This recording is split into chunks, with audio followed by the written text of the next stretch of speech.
നീയൊന്നും ആ ആനയെ അഴിക്കാറായിട്ടില്ല. അത് നിന്നെ കൊല്ലും. RKV അനിൽകുമാർ എന്ന നാടൻ ആൺപിറപ്പായ കൊമ്പനെ അഴിക്കാൻ പോകുന്നതിന് മുൻപ് കായംകുളം ശരത്തിന് ഇത്തരത്തിലുള്ള വാക്കുകളായിരുന്നു കേൾക്കേണ്ടി വന്നത്. ആനയെ നോക്കുമ്പോൾ അനിൽകുമാർ കുറച്ച് കാർക്കശ്യക്കാരനായ ആന തന്നെയാണ്. എന്നാൽ വെല്ലുവിളിച്ചവരോട് തിരിച്ചൊന്നും പറയാതെ അന്ന് ആനയെ അഴിച്ച് അവർക്ക് മുന്നിലൂടെ നടത്തുകയായിരുന്നു ശരത് ചെയ്തത്. ആനയുടെ സ്വഭാവം മനസ്സിലാക്കിയതിനു ശേഷം ശരത് അവനെ വരുതിയിലാക്കിയത് ഒരു അടി പോലും നൽകാതെയായിരുന്നു. വന്ന ചട്ടക്കാരൻ തനിക്ക് പറ്റുമെന്ന് തോന്നിയതുകൊണ്ടാകണം ആനയും കൂടുതൽ മൽപ്പിടുത്തത്തിന് നിന്നതുമില്ല. അങ്ങനെ കളിയാക്കിയവരുടെ വാ അടപ്പിച്ച് ശരത് അനിൽകുമാറിനെ അഴിച്ചു. ഇനി അനിൽകുമാറിനെ കുറിച്ച് കുറച്ചു കാര്യങ്ങൾ.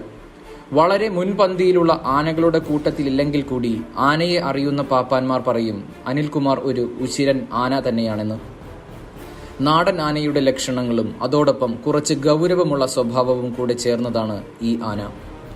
ആർക്കും പെട്ടെന്ന് കയറി അഴിച്ച് തോന്നും പോലെ കൊണ്ടു നടക്കാൻ കഴിയുന്ന ആനയുമല്ല അനിൽകുമാർ. അവനെ കൊണ്ടു നടക്കുന്ന ചട്ടക്കാരനും നല്ല ചങ്കൂറ്റമുള്ളവനാകണം.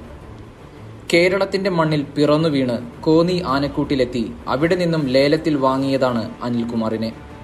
നല്ല കറുത്ത നിറവും നിലത്തിഴയുന്ന തുമ്പിയും വലുപ്പമുള്ള കൊമ്പുകളും ഉയർന്ന വായുകുംഭവുമുള്ള ആന.